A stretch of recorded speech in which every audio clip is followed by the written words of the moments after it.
Hey guys, welcome back for another something from the studio. And this day in the studio that I was filming, I was really just focused on wanting to make some backgrounds. And then I remembered I had a whole pile of backgrounds laying around. So I wanted to look at those first, and I'm just kind of showing you guys a sample pile of some of those here. Tons of them from over the years. The thing about the backgrounds is they accumulate and you forget you have them, but they can be such a source of inspiration. And now this video is a little bit fuzzy at the beginning, but hang in there with me guys, it gets better. One of the things I love about having a background making day in my practice is that you end up with these backgrounds in that you can do little studies on, like that bird, or like this one right here. I ended up finishing it before I completely covered the thing, and I like it as a complete piece as is. Or like these ones I did a few weeks before, and the day I picked them up here in the video, I'm looking at them again for the first time in a whole new light. And I didn't like them separately, but I really like them as a set. And now, instead of just looking at them as background studies, I'm actually going to finish them as a unit, and I'm really excited about that too. So for this little practice I was doing on this Saturday in my studio, I wanted to use up some paint tubes that I had laying around that didn't have much paint left in them. I've been feeling a little bogged down by too many paint choices, too many colors, and I have a bunch that are just like almost empty. And so I pulled out a bunch of colors with no rhyme or reason except for the fact that the tubes of paint were almost empty. And those are the colors I worked with. And then I began to move color. And so, I don't know what you guys do when you get stuck or what have you, but, I go through this whole process of resisting my practice and not making anything and then wondering why I don't feel like myself, So if you can just get color moving and give yourself the permission that it doesn't have to look like anything, that it doesn't have to be pretty. In fact, that you can make some ugly art. I have a whole pile of paper in my studio that is, it's not the best paper, it's not the worst. It's like a ream that you get from Dick Blick 9x12 or something. And it's a wonderful thing to have laying there because it's not precious. And so then I can just pick these up, or I could pick up a, kind of a cheaper sketchbook or what have you and do this. But what I like about the loose pages is that I can work on multiple pieces at once and make multiple backgrounds at once. And there's something about that really just loosens you up, and you start to lose that stuck way of seeing things, and you start to see new things, and those start to inspire you. Maybe one background out of 10 or 20 will really speak to you, and you'll want to work with that, and you'll want to do something with it a little bit further. Or maybe several of them will, or you'll find some will become like a set. And kind of the secret, for me is I use bigger brushes when I'm starting backgrounds. Eventually, I end up using my fingers in there too, or scraping some stuff with a paint thing. I like to have white nearby because you can really smear that around and create some interesting layers even while it's all wet. And of course, I'm using just acrylic on this day. So for me, starting the background is also kind of about limiting the supplies to a certain degree. So just one or two supplies to begin. And on this day, I just wanted brushes and acrylic. And right there, I just brayered over a couple splotches, and I really liked those too. And as I started to move into a few more of these pages, my approach started to feel looser. My body started to feel looser. And so what started to happen was this interesting blending and interesting color combinations. Whereas the first few I made felt a little bit stiffer. And you'll see I'll actually come back to them in a little bit.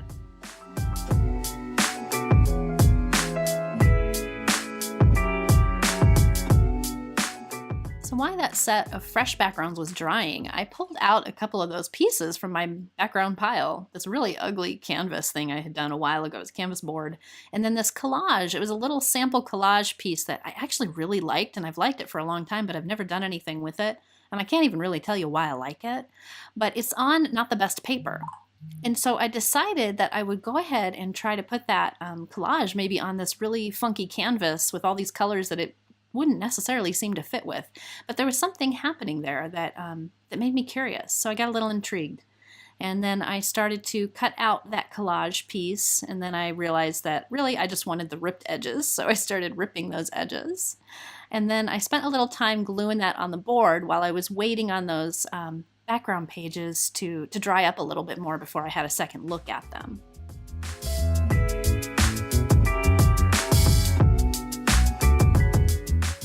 And I gotta tell you, I got really excited about working with this canvas board that I hated and then this collage that I just love. And I don't know, there was something happening there. I could see some places where I could explore line and mark making. And so I'm just using matte gel medium and my brayer there to put this down, and then that's gonna have to dry.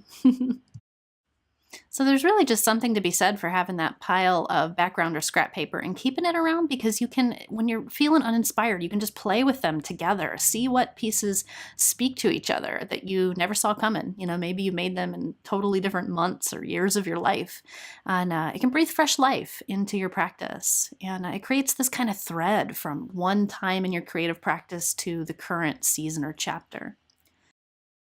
So I love those two splotchy ones. Now I'm just looking at the background pages I made. These were the first three. I did not love them as much. They just, oh, I don't know. Okay, but then the next three, check these out. I really liked these ones. They felt softer. I felt like some potential there, like the beginning of something. I don't know why, but they really appealed to me that day. So I decided to work on those first three some more. So there's another trick right there that I love, that if you've got, some pieces that aren't speaking to you, give them more time. It's often all that they need. More time, more color, more movement. Move that color. Cover things over. So I wasn't as loose when I had started these ones, but now I was feeling a little looser. And so I just kind of went a little crazy. And a little black and white, smushy smoosh all around. And it started to come to life for me, at least in the way I was feeling that day. And then this one, I really got interested in this one with the softness on the edges, and then like this little portal window you're kind of looking through. And I just wanted to add some bright colors on the inside. It was so soft and pastel on the outside, and that became really intriguing to me. And still, I'm just working with those exact same colors I had pulled out that were, almost empty tubes.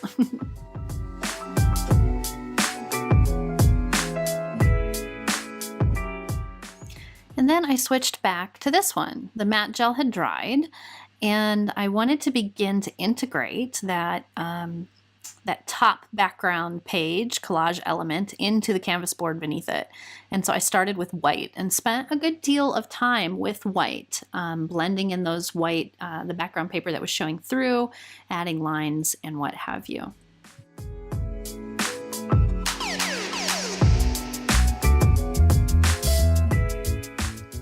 So much about being in the flow of a creative practice or getting back in the flow is about remembering that we don't have to control everything, and that in fact it's about response. It's about responding to the elements we're working with. So responding to the color of the paint, responding to the textures, the patterns, the movements. It's almost like they can tell us the next move if we listen. And that takes a little pressure off, if you start to then read into this aesthetic and visual sort of language and then respond or obey by doing what it is inviting you to do, inviting you to explore. What is it that's curious to you that you would like to, see through a little bit more? Let it run its course on the painting or the page in front of you.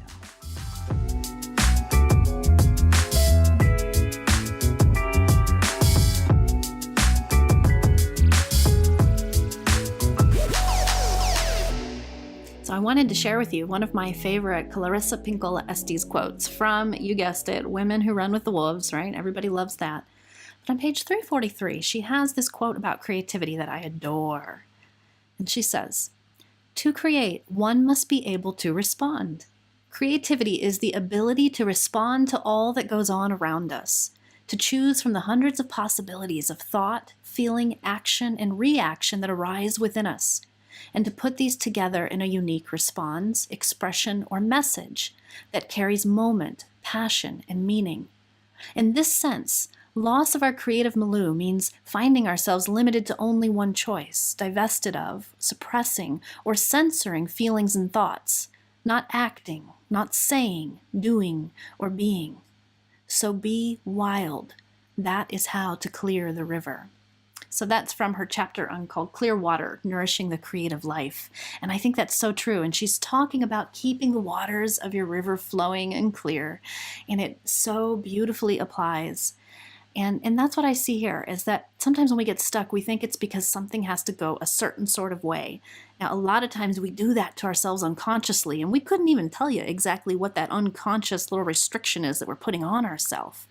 But if we can remember that the trick is to come back in and remember how many possibilities there are. And that in order to remember that, we often just have to let go and be a little bit wild on the page and with the color and with our writing or with our music, with our improv, if we, that sort of thing. Do a little improv with color. Keep the energy moving for a while. And like this piece I'm working on the screen here, I don't know where it's going, but you'll have pieces like that too. You'll have pages like that for some reason it starts to speak to you again in this new arrangement. And then you can have a little bit of a dialogue with it, an interaction, a conversation. See where it takes you.